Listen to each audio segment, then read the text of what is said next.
আসসালামু আলাইকুম। সুদর্শন পুরুষ নিয়ে নানান জনে নানান কথা ফেসবুকে ইউটিউবে ঢুকলেই দেখা যায় সুদর্শন পুরুষ।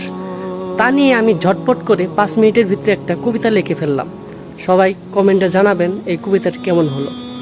আমি হতে চাই না সুদর্শন পুরুষ, আমি হতে চাই ভালো মনের মানুষ। আমি যদি মানুষের উপকার নাও করতে পারি, আমার দ্বারা মানুষের হয় না যেন ক্ষতি। এই প্রতিজ্ঞায় করি আমি, এই শপথই করি।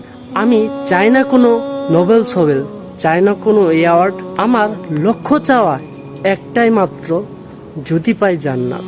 মানুষের সামনে মানুষ মরে দেখি অপলক চেয়ে, বিপদে মানুষের পাশে যদি না দাঁড়াতে পারি, কি হবে সুদর্শন পুরুষ হয়ে? আল্লাহ আমাদের সঠিক বোঝার তৌফিক দান করুন, আমিন।